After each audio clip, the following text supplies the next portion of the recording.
earth, the water, the air. Five elements. Panchabhutani, Kala, Dik, Atma. Kala, Dik, Yajamani. Abhigyan Shakuntala, composed by Kalidas. Mama drama.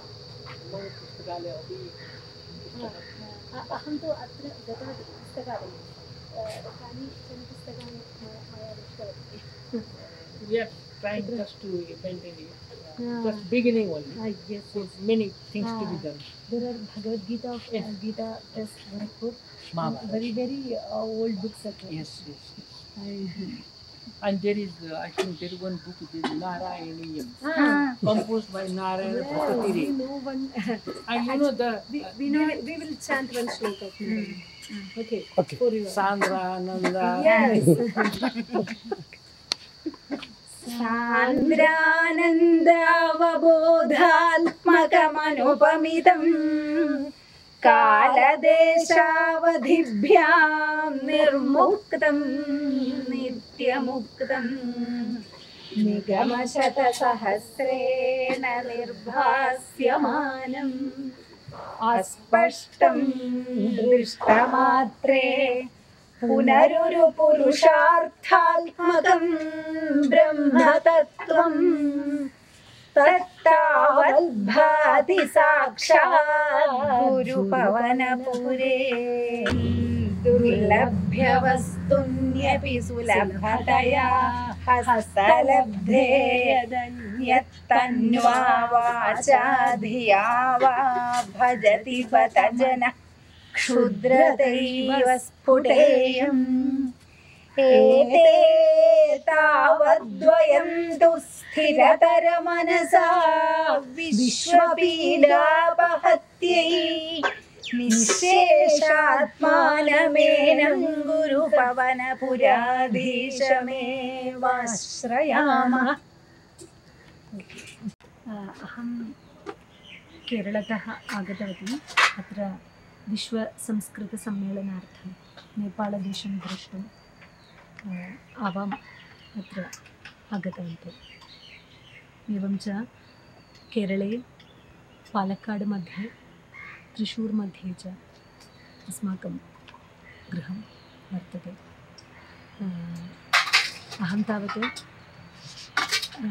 Palakkad मध्ये महाविद्यालये श्रीकृष्णपुरं V T भट्टतिरिपार् महाविद्यालये अध्यापिका भवामि. एषापि पट्टाम्बि मध्ये श्रीनीलकण्ठः government संस्कृतमहाविद्यालये अध्यापिका भवामि.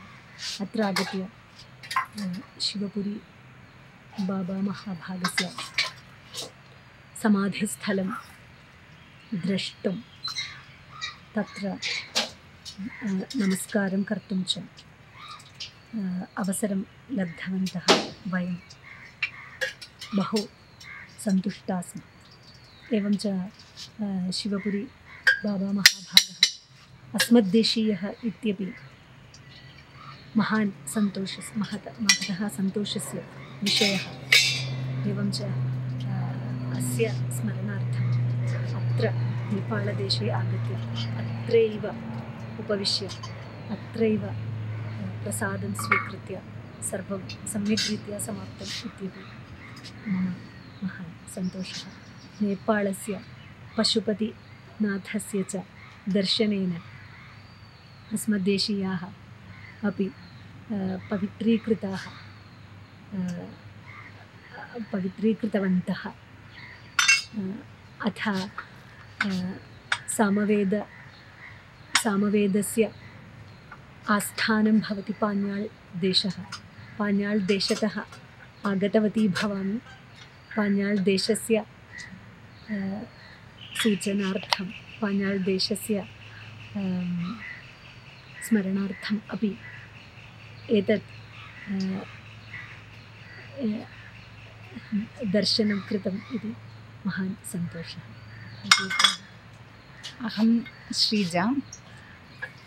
एषा मां प्रथममेव परिचयं कृतवती आसीत्. अहम् अपि संस्कृत अध्यापिका भवामि. तत्र केरळेषु महाविद्यालये संस्कृताध्यापिकारूपेण एव धन्या वयम् इति एव वक्तुं पारयामि। कुतः इति चेत् अत्र अस्मिन् प्रशान्ते सुन्दरे च आश्रमे उपविश्य तत्र समाधिस्थलौ ध्यानं कृत्वा वयम् अविस्मरणीय निमेषानि अनुभूतानि। एवं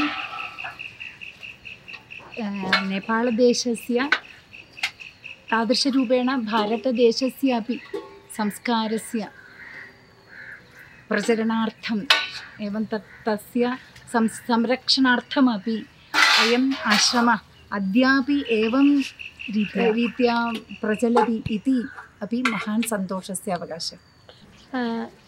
एवं न अधुना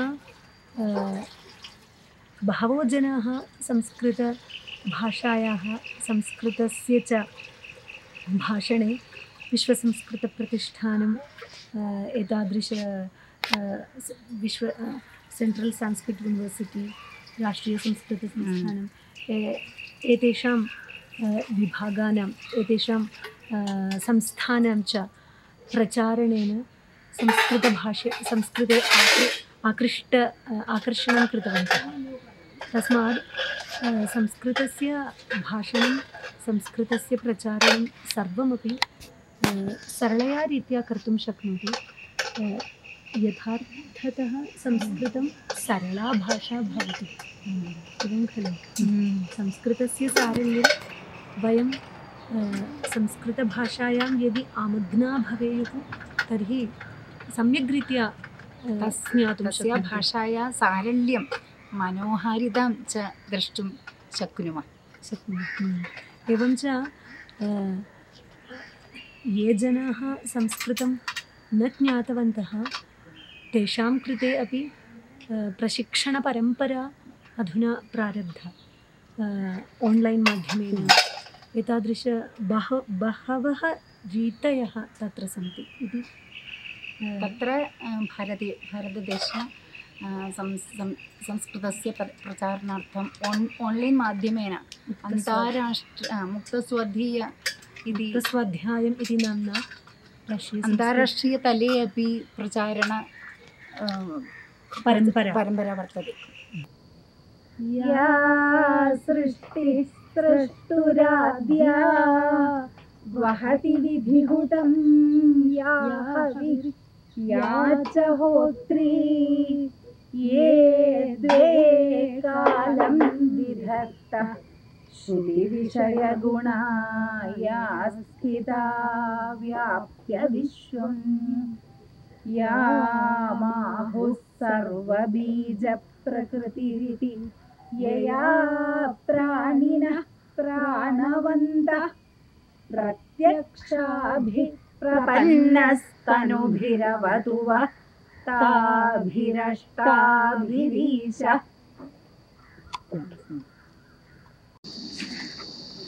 हनुमान चालीसा